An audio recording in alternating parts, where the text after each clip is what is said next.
welcome to our third session of the Mayor's Fall Update Series. Today we feature Frank Campion, Mayor of Welland.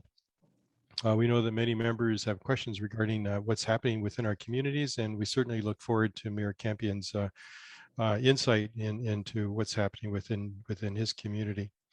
I'd like to thank our sponsors, B4 Networks and Growth Associates for supporting this series. And we'd also like to thank our partner, the Niagara Board of Trade and Commerce of Thorold. The format this morning will begin with an update from Mayor Campion, and we'll then open it up for questions. There is a QA button at the bottom of your screen around the middle area, and feel free to use that to post any questions throughout our discussion.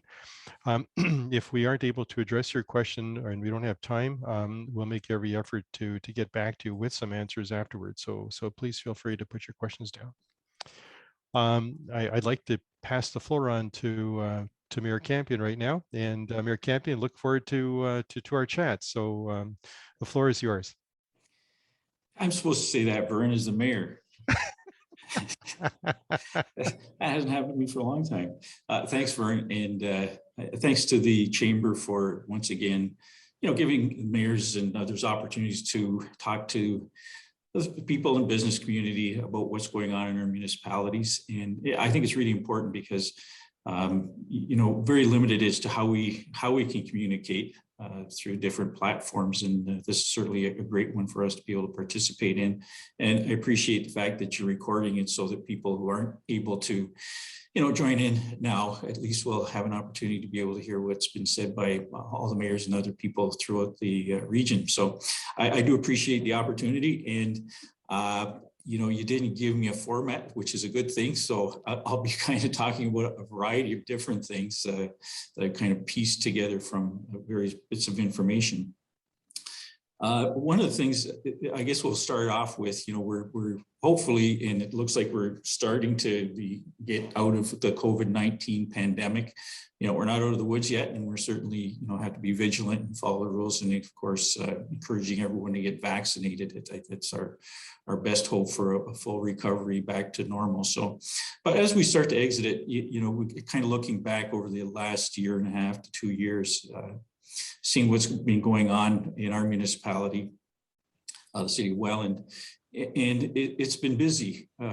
Despite the pandemic, the city has been moving forward on a lot of different fronts, and lots of different investment coming into our community, as well as investment by the city into infrastructure and projects throughout our municipality.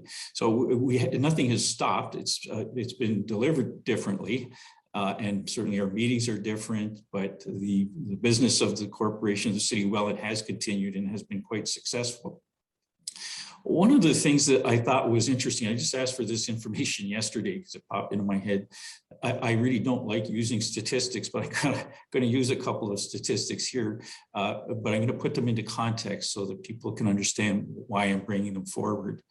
So when we look at the city of Welland historically, and Vern, you've been involved in the industrial and side of things here in the municipality for many, many years, but we have seen a decline, particularly when I first got on council as a councillor in Ward 3. Back in the early 90s, we saw kind of an exodus of a lot of industrial companies and some commercial during that time period. And the result of that was we lost an awful lot of industrial assessment. And, when I first got into politics, particularly on the mayor's side of it, it becomes very clear that the residential taxes in our city are relatively high. We're not going to dispute that. It's just a fact, and it's not based on so much our operations, but it's based on the loss of industrial assessment. So we need to balance that out. We need to get more industrial and commercial assessment, which will relieve the tax burden that had been shifted onto the residential taxpayer because of that the loss of that assessment. So that was a kind of a mission. That's what we've been working on from a city perspective, is attracting industry for the purpose of shifting assessment, but also and increasing the assessment in that sector, but also increasing employment opportunities, as well as spin-off businesses, so that people supplying those industries. And the same goes with the commercial side. That's a class again that helps shift off of the residential. And so, we need to do that. It also creates employment opportunities as we increase the number of commercial developments and commercial investments within our community. And a part of that is also due to the fact that our municipality has been growing very rapidly, population-wise and residentially. So the more people we have here, the more houses we have here, the more there is a requirement for commercial to support all of those, the people and the buildings, et cetera. So it's kind of a circular thing that we. So one of the things that I think is of interest is that through the pandemic, and also, we can look back to 2014, that was when I first became mayor. We, had new councils coming in, et cetera. So, going back to 2014, and then also looking back at 2018, where we were just getting into the pandemic, the year or so after that, and looking at some of the numbers. So it shows that we're having some success in that side of things. When I look at the industrial assessment in the city of Welland between 2018 and 2021. So this takes us through the pandemic to today. So through that, in 2018, the industrial assessment was about $68.5 million in the city of Welland, which was much lower than it had been, in the past, before we had all the exodus of large industries. So between the 2018 and 21, we saw an increase of about 139.2, or we saw it increase to $139.2 million. That's an increase of about $70.7 million, or 103% increase in the industrial assessment. That's a significant number, and it's also a trending number, because we're continuing to see that happening in our municipality. We're getting, and it's true, they are virtually daily calls, certainly three to four calls a week of people wanting to locate in our municipality on the industrial side. And we're seeing more and more of that happening. We have new industries coming up. We have Tamarack lumber coming in to play with over 120 jobs or something like that. And so we're seeing it's a continuing trend, and we're hoping to see that move forward as things happen. But one of our issues here is that I was just talking to Lena Tchelis, our new head of the Economic Development Department, yesterday. And there's a need for land. So we have some industrial lands, and I was just talking to her recently, but we may have to shift a little bit on how we're dividing it up. We're seeing a requirement for smaller parcels, like 3-acre parcels, and we currently have some lands that we have available at 9 acres. So the concept is maybe reducing or changing that to, instead of having one 9-acre, split that up into 3 acres. And what that does mean, it means that we can bring more businesses here. And I believe that if you have 3 businesses, first of all, you're diversifying a bit in your industry base, but you're also, I believe that would have more employment opportunities at the same time. I think, 3 businesses at 3 acres would create more jobs than one larger industry on 9 acres. So that's something that's very positive here. If we look at the commercial side, and I'm going to go back to 2014 because those are the stats that I have. So back in 2014, our commercial assessment was about $331.5 million. That's increased to $406 million in today's world. So that's an increase of about $74.4 million, or 22.5% increase in that assessment as well.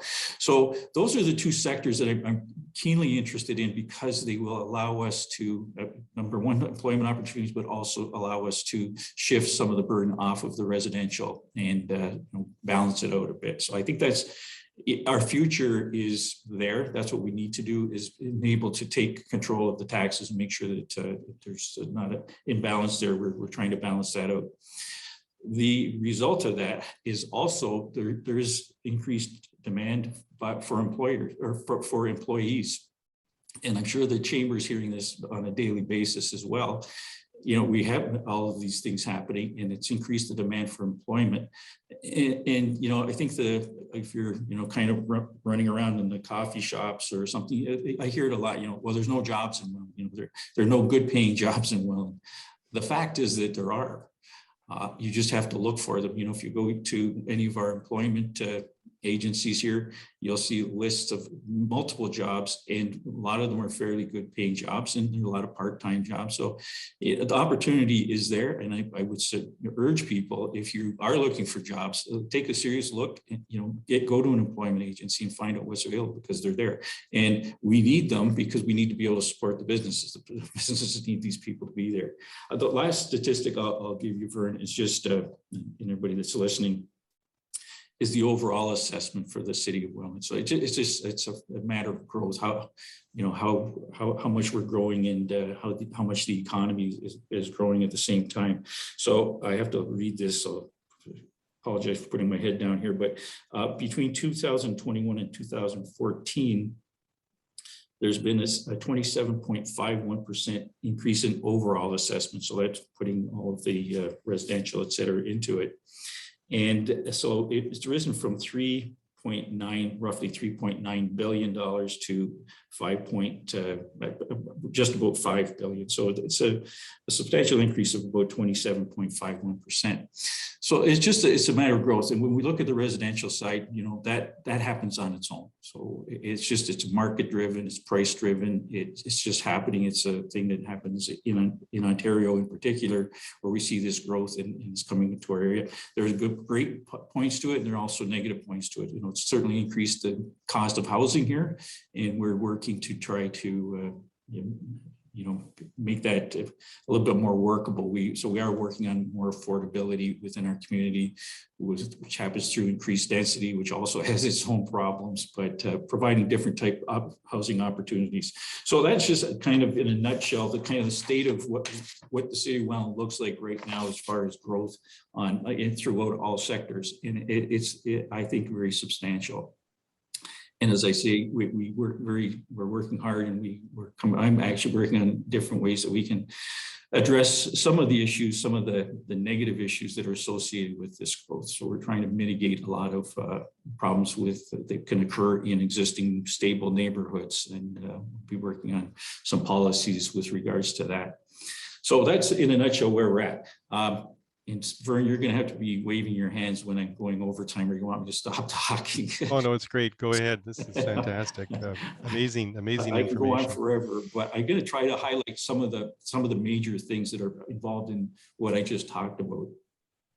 So we see, when we're talking about the residential side, there's a new condo development happening on the west side of the canal, just north of Lincoln Street. So just off of Prince Charles Drive there.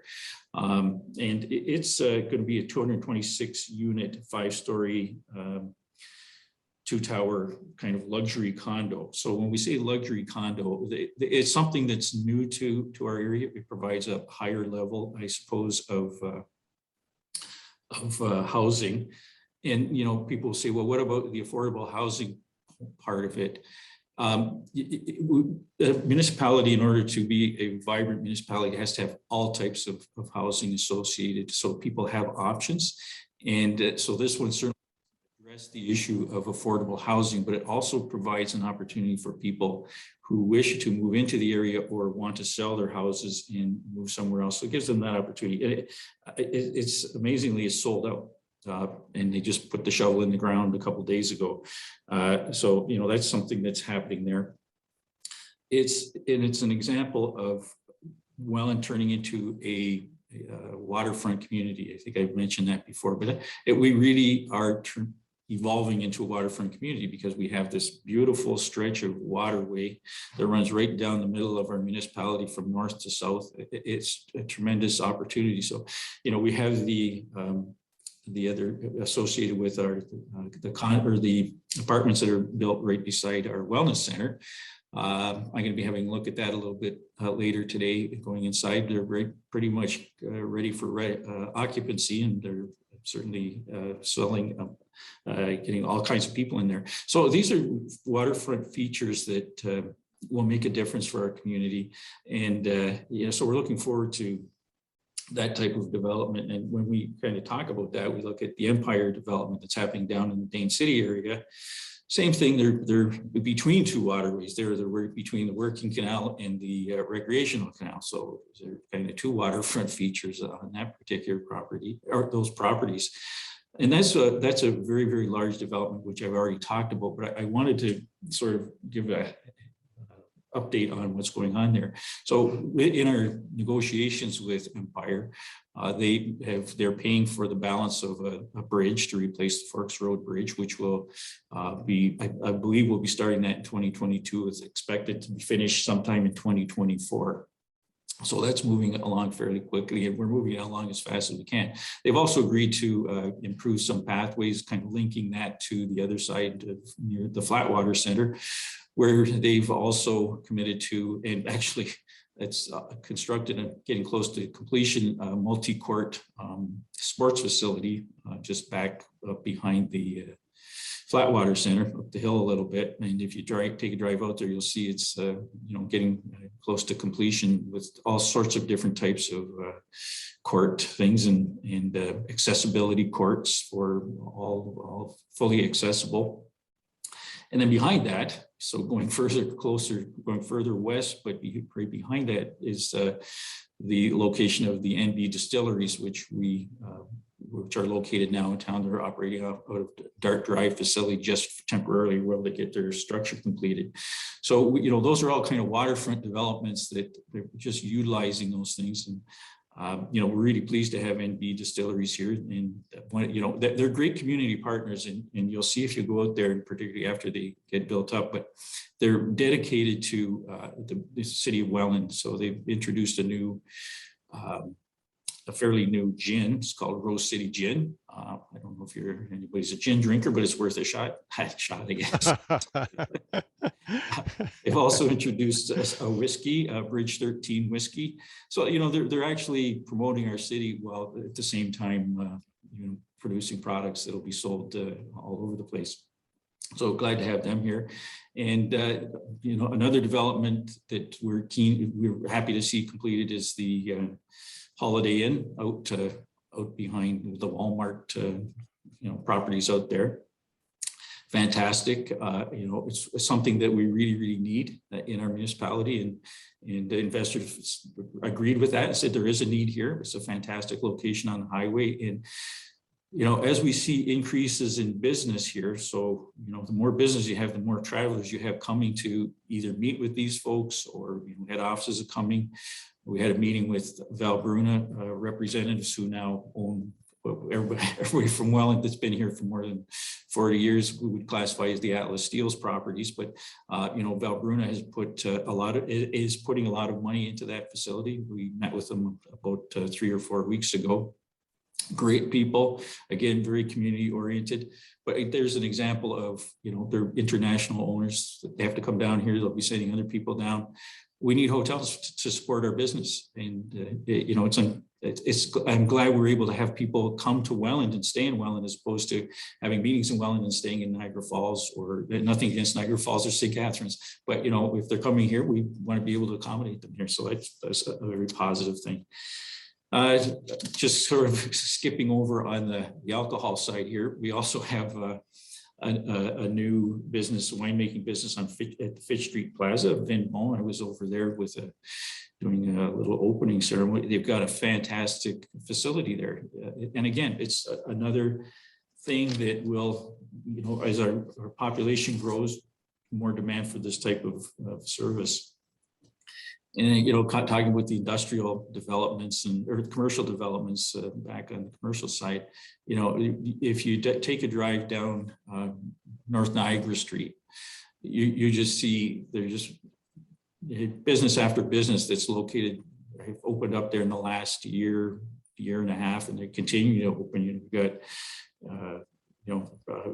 breakfast house, we've got Party Max, Simply Gas, Everest Tandoori Kitchen, Niagara North Propane, Starbucks, Sleep Country, Firehouse Subs, Pizza Hut. I mean, the list goes on and on. And, that's again, a tribute to these people recognizing that Welland is a great place to invest their money, because they know that we've got a community that needs their services and will support their services. And again, it creates employment opportunities for folks at the same time. So, we look at the expansion of Canadian Tire. I don't know if you take a drive by there, I have trouble figuring out which is bigger, the expansion or the original store. When you look at it from a distance, it's a huge undertaking. It's just massive. And again, it kind of brings credit to the city of Welland and the people of Welland that, we support businesses that are located here. People aren't running, down into other municipalities to go to a Canadian Tire store. They support local businesses. Canadian Tire's been here as long as I can remember. I remember I grew up over on Parkway as a youngster, and got a guy up at the head of the street was the owner of I believe, Canadian Tire store. So it's an icon, both Canadian but also in Welland. And I believe, and I could be wrong, but it's certainly among the largest Canadian tires in Canada, and may well be in fact the largest one after this is completed. So again, it's that faith in our community that drives all this stuff. Going to I got my notes all mixed up, so I do have a couple notes so I don't forget things. But when we look at what's happening really within our municipality, and I'll jump back to a couple of other things in a minute. But when we look at the investment that the city is making in itself, so our infrastructure, we have increased the spending on road resurfacing, sewer renewal, sewer separation, all those wonderful things that there are millions and millions of dollars go into them, and most of it gets buried. So you really don't see it, but you need to have that stuff underground. So we look at the infrastructure projects that are taking place and slated to take place. And just as before I get into that, but if you're driving around town, you can't miss it. I mean, it can be inconvenient because there are so many projects going on. We're trying to get so many projects underway, as we get into the winter season. But you can virtually turn around a corner and you'll see a project here and a project there. They can maybe inconvenient for people for a short period of time. However, the benefit far outweighs that. I mean, so we are pumping a lot of money into that. So right now the works equate to about $16 million worth of road reconstruction. This is a significant increase in previous spending. And what we're doing is trying to get caught up. So almost every municipality in Ontario has a deficit of infrastructure projects. So need to pump in to get up to date millions and millions of dollars, tens of millions of dollars, if not hundreds of millions of dollars, to just get caught up. So we're trying to accelerate that by putting more money into it so we do get caught up faster. And the reasoning for that is that there's money to be saved as we renew infrastructure. So we eliminate leaks. So we have to pay for water that leaks. We sewer treatment. So if we need to separate our sewer, so we're not treating clean water, essentially sending that. It's also environmentally friendly. We don't have the overflows that can happen during significant rainstorms. So it's a very I think responsible thing for the municipality to be doing, as well as the roads are old and we need to resurface them. So when we look at all those types of projects, people say my road hasn't been fixed in 20 years. We take a very strategic approach to that, because the worst thing that can happen is you say, well, we're going to fix your road for you, and then 8 years, 6 years later we're going to dig it up again because now we have to fix the sewer, replace the sewers and all the water underneath. So those are big projects for us. So we're doing that $60 million just on roads and things, and they're normally associated with water and sewer things at the same time, as I just indicated. So we got about $12 million on 3 water main replacements. So we got $8 million on water, wastewater, sanitary sewer work, and $2.8 million on stormwater projects. So that's a tremendous amount of money going into infrastructure, and it's money well spent. But as I say, when you're all said and done, you may see a new road and curbs, but you really you never see the sewers and things underneath, but what you do see is your sewer not backing up, and you see that we can be reducing our expenditures on water and sewer treatment. So there is a result from that, but you certainly can't see, hopefully, we don't want you to see the sewer lines and the pipes that are underground. We've also we're looking at a lot of our facilities as far as improving accessibility for a lot of our parks. One of the major projects going on is Maple Park Improvement, which was funded through Canada Community Revitalization Fund. And that brings me to the point where we do rely on upper levels of government to help us fund these things. And we certainly appreciate the federal and provincial governments when they help us do that. A lot of the money that we do spend on infrastructure, part of it comes from upper levels of government, which allows us to continue to keep moving forward. We are also updating a lot of facilities, and I think most people will have heard most of this, but we're currently building 2 new fire stations, and there's a third one which would complete our complement of fire stations that we need is sort of in the planning stages, which will be coming up probably in the next couple of months. So all of our fire stations are outdated. Well, one of our fire stations is actually located within the Welland Hydro facility. So that was a temporary measure put in place about 20 years ago. So may not be quite that long, but certainly quite some time. So yeah, I think the temporary is we need to get past that. And so, some of our trucks don't fit in the fire halls. Lots of problems with our existing fire halls. So it's time to get them fixed up and functional. And also because of the growth of the city, it relocated so that it's all strategic as to, how quickly can they get to fire all over the city. And they've got standards, which I won't get into because there's a lot of different standards, but so this improves the ability of the fire department to reach all sectors of the city of Welland in a very timely fashion, as well as providing the functional facilities that they need. So we're really happy to see these projects going. And if you're driving around again, you'll see they're popping up out of the ground and looking for completion fairly soon. Another thing that was fairly, I think, significant was the former Welland Soccer Club lands on Rice Road. They were excluded from the urban boundary for a variety of reasons that didn't make any sense. And so we had to look at that, relook at that, and work to get that into the urban boundary where it's supposed to be, which we were successful with assistance from the region and the province to say, yeah, that really should be. There's a lot of infrastructure that goes right past it. And so now that, kind of fills that donut. And so that's been sold, and we'll be seeing some housing development happening out there at the same time. So, there's a lot going on in Welland. We've got a lot of infrastructure happening. We've got lots of industrial things happening now, but also in the future, we see kind of a bright future over the next few years for more of that type of development within our community. And, we look forward to, as our population grows, and it's growing, there's no stopping it. It's going to happen in provincial policy mandates that it's going to happen. And our job is to mitigate any negatives that are associated with that. But also, as people move into the area, we're looking, everybody says it's a retirement community. They're not all retired people. What we're doing today, we're doing this virtually. Somebody can live in Welland and work in Toronto. I have a son that works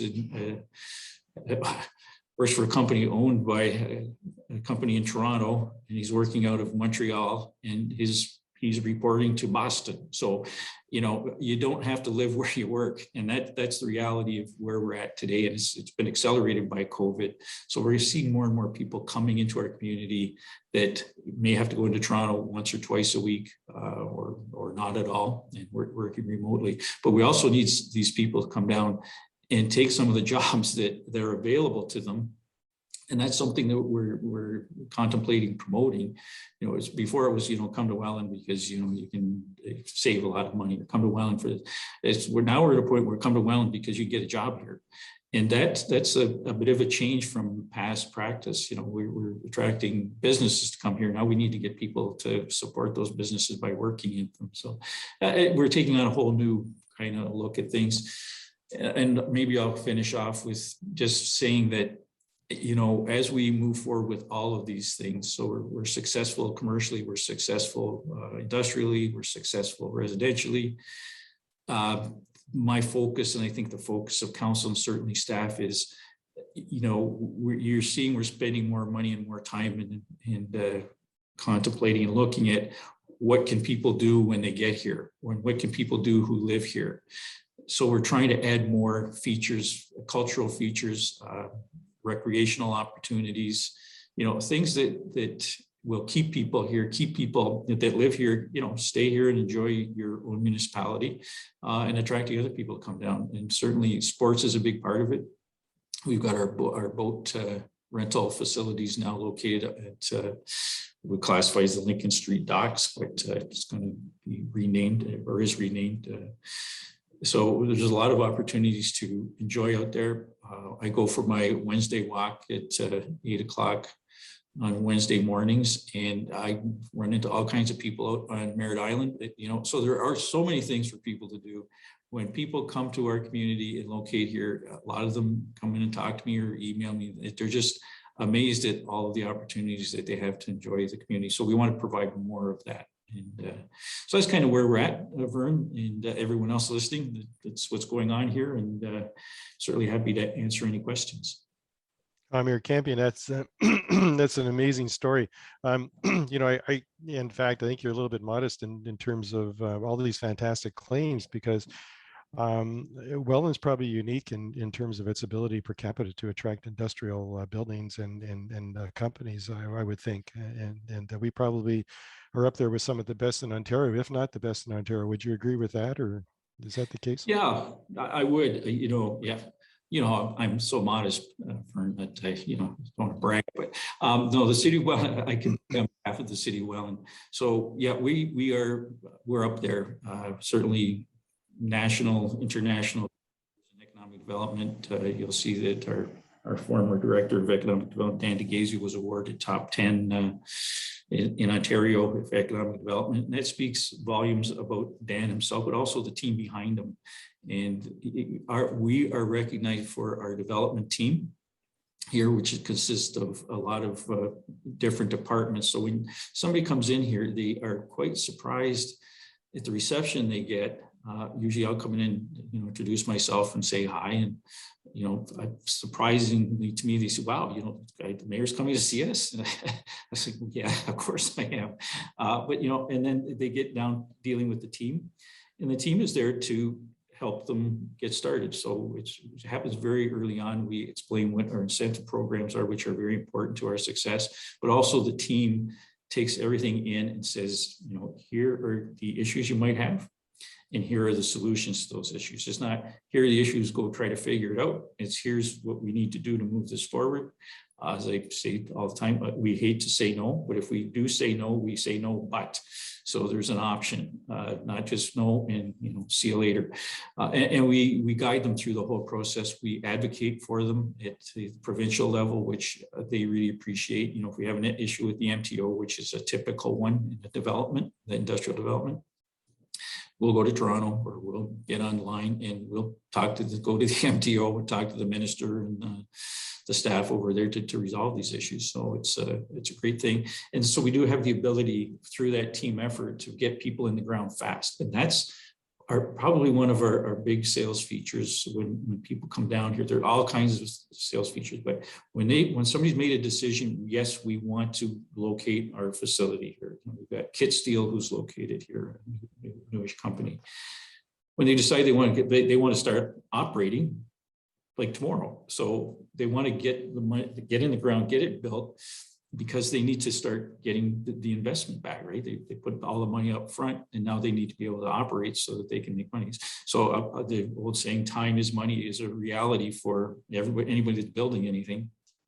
So our ability to get them in the ground with conditional approvals, conditional permits, they can start right away. And if there are little tags, things hanging around on the side, we help them take care of those and get them all done before occupancy. Yeah, and you had to have been doing that just because of the stellar success you've had.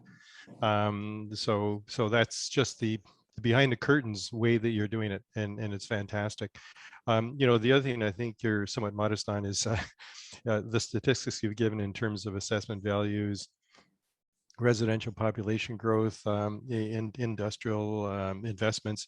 If we looked at that in terms of a line graph from your tenure in 2014 to today, despite the fact that our economy is growing, again, there, I think you'll stand out that you've created a city on steroids.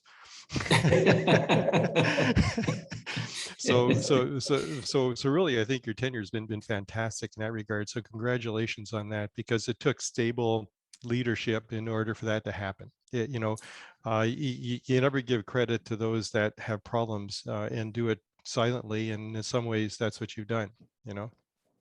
Well, I appreciate the comment, Vern, and certainly, I'm a guy that's all about team. So there's never one individual. It's always a team effort and having a cohesive team. And believe me, we have evolved into having an extraordinarily cohesive team that works here at City Hall. So I love to get the pat on the back or whatever, but it really is about having a great team that works really, really closely with council, with myself, and amongst themselves. And they take a great deal of pride in their ability to do these things. I think what we've instilled here, particularly Dan DeGazio and myself, I suppose at some level, we've created a competitive mindset here. And the competition is, if we see something we want, we're going to do whatever it takes to get it, because we want to win. And it's not a win against other municipalities around us. It's a win about this person came to us and we want them to stay here. So we fully engage, and that team becomes a creative and competitive team that wants to get the thing done, and then take great pride. If you're competitive like that and you have a goal that you're working really hard towards, and you all work together and it happens, there's a lot of celebration within the team. It's not, well, okay, we have that done. Now what's next? It's all right, we got that, and now we're going to do this. So it's a great. And I think it could go back to Dan DeGazio and I playing football together in high school. I don't know. The thing too is that Welland, can say that we look back 20, 30 years in the sense that we early on had a unique strategy of having shovel-ready industrial lands. It wasn't a question of, buy the land and we'll put an infrastructure in. We did that part first. Where do we stand today, and are we drying up in terms of having shovel-ready acreage, or are we moving forward on that front as well, or what's the situation? Yeah, we're definitely we're pretty much sold out of land that we own, and you're right. We opened up the one on River Road there. The first thing is we serviced it. And that makes the big difference. So just starting on that one, that's another big reason for the success. Is you want to start building, you can build now because the services are already there. You don't have to wait months and months to get your services in. So that's a big thing. Yeah. So we continue to look for industrial lands. And I think there is opportunity. I'm kind of looking at canal lands. So the Seaway doesn't own, but they manage a lot of lands that would be classified as industrial lands along particularly along the working canal, so the operational canal. And we are in discussions with them and with Vance Badaway and our municipality, Welland, Port Colborne, and Thorold have kind of working on it. We have an MOU where we're working together with the Hamilton Port Authority or Hamilton Oshawa Port Authority, HOPA, for Ports Niagara. And so some of it's happening already in Thorold because they have facilities there, and it's happening in Port Colborne as well. And we are looking at, we've identified lands in conjunction with HOPA. And so I think that's our next opportunity for substantial growth on the industrial side, as well as there are industrial lands that are not owned by the city of Welland. And we have no problem working with them to market their property. I mean, that's what we do. Anybody that has industrial properties here, we're happy to work with them to get those properties with businesses on them. So there's a substantial amount of privately owned land that we're relying on that as well to work with them. And it's going to be a joint effort on the private public side. And I think our biggest opportunity right now is the canal lands, because you can put all sorts of different industries on there, and it's a perfect location, particularly if you're trying to ship goods, because we still have rail. A lot of rail has been torn up across Ontario, making some beautiful walking paths, but our heavy duty, rail system within the city is by and large still there. So it's a great asset to have, where we get back to what we used to be, which was, we're rail and water and rail meter.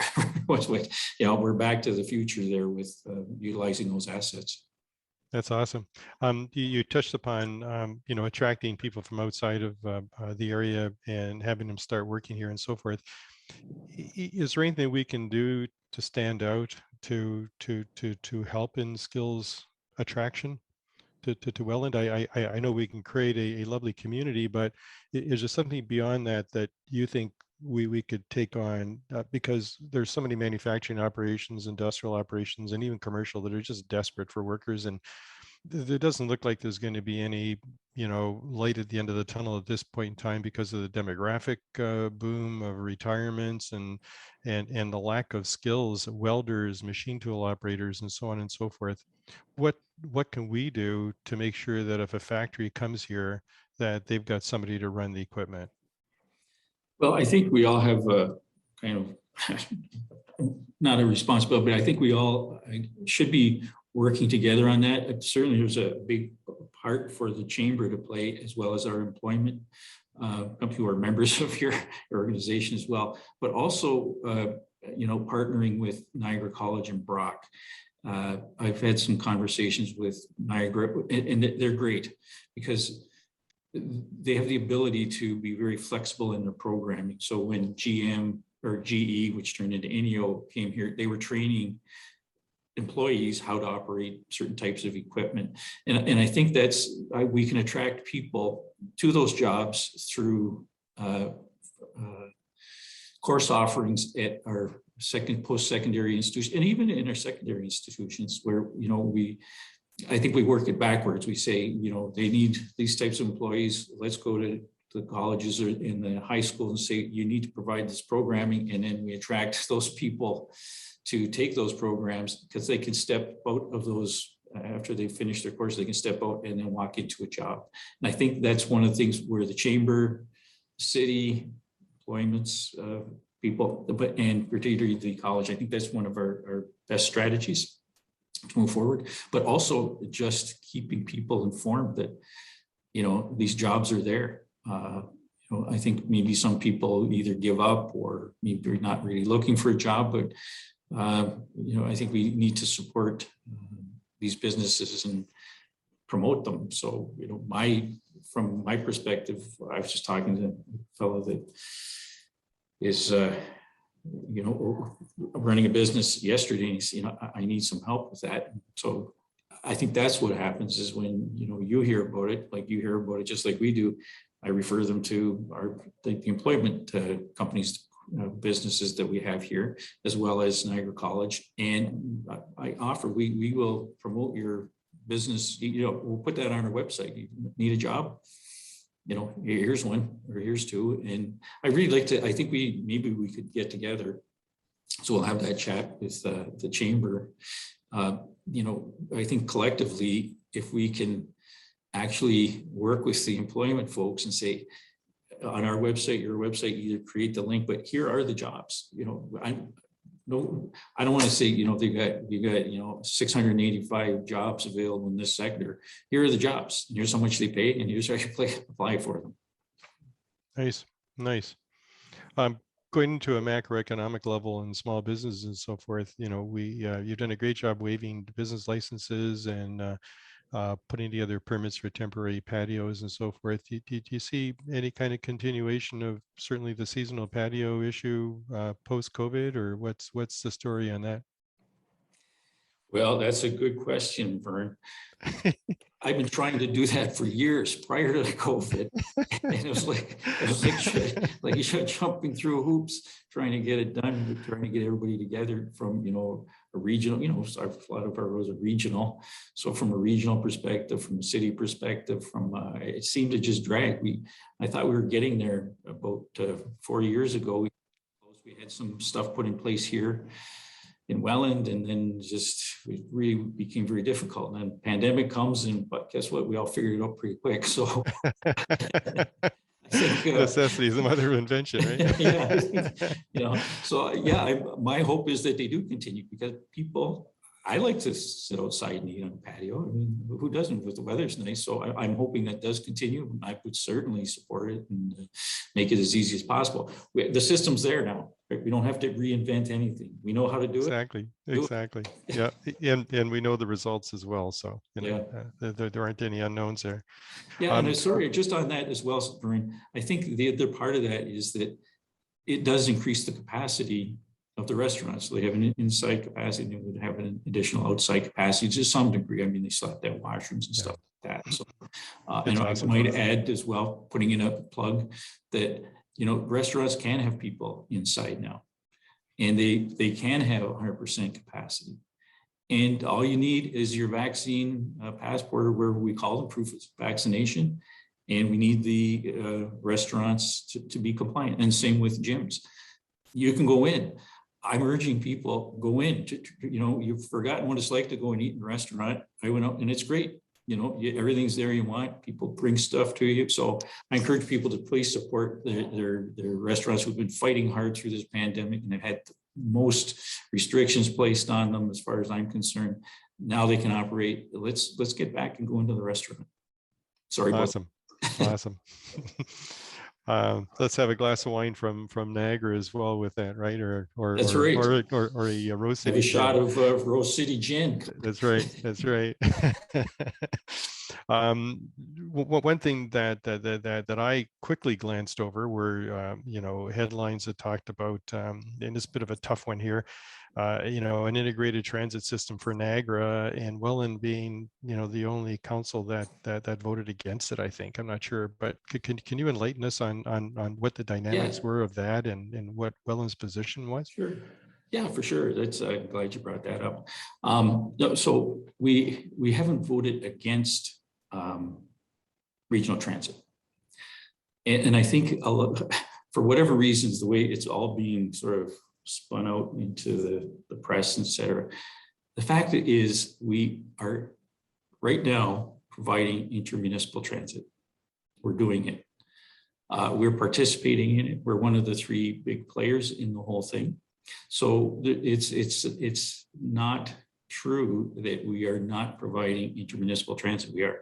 What's up at council right now is changing the governance model as to how it works. So instead of, there were 2 options: continuing what we're doing or centralize it, right? And go with one transit system. We support the one transit system as well. But what we're looking for is more information, because we're concerned about obviously being very parochial. We're concerned about the citizens and the ratepayers of Welland. And a lot of the assumptions that are made, and I brought this up at the Transit Committee, are made based on pre-COVID numbers. So they're basing their modeling, their financial modeling, on numbers that aren't accurate, right? So we're at maybe 30% of the ridership that we had prior to the pandemic. A lot of it is reliant on the college and the university, and they're starting to come back, Sarah. But what we need to do, what we want to see, is what those numbers look like today, because when we flip the switch and we go over to the central thing, it's going to come off our tax bill, right? So we're not going to be charging for transit anymore. The region is. So we're the only one taxpayer. So the people of Welland, and I'm just talking about them, but other municipalities at the same time are going to be picking up the bill for that through the regional assessment. So a couple of things happen. We lose control of it from a municipal perspective to a large degree. But also, what happens if there's a shortfall based on the previous model? So the model is based on regular ridership prior to the pandemic. The reality is that those numbers are incorrect. And if you read the Toronto Star today, you hear the TTC is roughly in the same, like they're stuck. If we don't have the money, how are we going to operate? So that's the concern. So any shortfall in funding, so we have not the revenues coming from the ridership, but we still have the expenses there, then what happens? So if there's a loss or it's not covering itself properly, we all have to put more money into it. And I want to know what that looks like before I sign on to it, because we want to make sure that the residents of Welland don't see this big increase, which we think could happen. All we're asking for is show us the numbers for today. Show us what the asset values are. We're not asking for anything that's outlandish. We just want some numbers, right? That's all. So, that's where we're at. And the other part of it is that from a governance perspective, they've allocated, 3 seats on the commission to Niagara, St. Catharines, 2 to Niagara Falls, and 1 to Welland. And our concern is without proper representation, we lose even more control over what's happening from the regional perspective. And we want to be able to be at the table in a significant way. So, if you read what they're saying, it's, it's based on ridership, and Welland based, compared to the other 2 larger municipalities, so they only get 1. Well, guess what? Everybody else in the region gets 1. Wainfleet, who's not going to be contributing any money, gets 1 vote. So it's a matter of, there's 2 things, and I'll be perfectly honest with you. It's unfair. We do deserve more representation based on how they've allocated it. And it's insulting. I mean, we are the 3rd largest municipality in Niagara. We are one of the 3 municipalities that has transit assets. We are one of the municipalities in the region who are currently providing intermunicipal transit on an ongoing basis. We deserve to have that extra vote. And they've complained about, well, we don't want too many bodies there. My suggestion that I brought forward, and nobody seemed to buy into it, was, why don't we all have 1 rep? Well, one across the board, all 12, but we'll have, ranked. So, St. Catharines' vote is worth 3, mine's worth 2, and so is Niagara Falls worth 2. The perfect scenario for me right now would be to not have any more bodies, have everybody, there's 12 from each municipality. And I think I would be perfectly acceptable to me as St. Catharines, Niagara Falls, and Welland each have 2 votes and everybody else gets 1. And I think that would balance it out. So that's where we're at. Simple to solve. We're just waiting for them to provide the information. And we really do need that extra vote at the table. And if they say yes and provide us the information, we're good. We're ready to go. But it makes a lot of sense. We can have it on a per capita basis as far as how much your vote is worth, or on a per capita ridership basis. And doesn't matter how many representatives we have at the table, one from each municipality, but your vote's worth 25%, your vote's worth 15%, and so forth.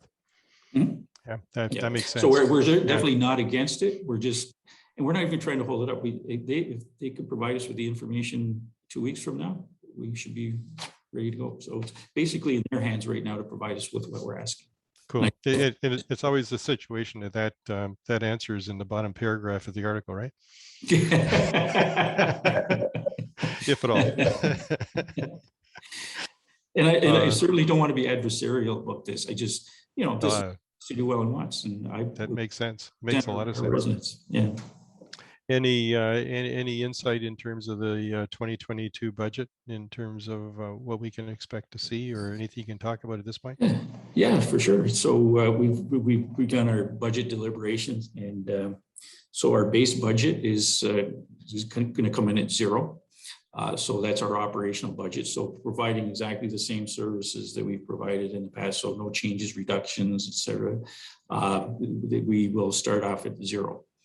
Which is significant because costs have gone up, including employment, salaries, and those types of things have gone up. Cost of living has gone up, but we're able to specifically our finance team has been able, and all departments have been able to say, yeah, no, we can come in at 0, which I think is really good. The only thing that would make that increase, there will be some decision units as far as other projects that we would want to add on. And so those that they're identified as decision units, which is a great way to do your budget. You can pick from this menu of things that you feel are important, and they have an associated cost and then an associated percentage increase that it would make on the tax. I'm hoping we come in at pretty much zero because our base budget includes significant increased spending on infrastructure from previous decisions. So I'm hoping we're going to come in at pretty close to zero. Not bad. Wow, that's pretty good. I'm hoping. That's awesome. Awesome. We touched upon housing. We touched upon low-income housing, affordable housing. Is there anything you can add with regards to affordable housing that might be in the works or that we see as possible ways and means of supporting that sector? Yeah, so it's definitely important to us, and it's important to I think every municipality is facing exactly the same thing. So we have provisions in our zoning bylaw that specifically deal with affordable housing. I don't have all the details in front of me, but an example of that might be that, if you have an affordable unit or house or whatever it might be, you can't simply remove it. It would have to be replaced. So we're trying to keep the stock the same. I would probably not do justice by trying to explain it right now, but there are provisions in our zoning bylaw.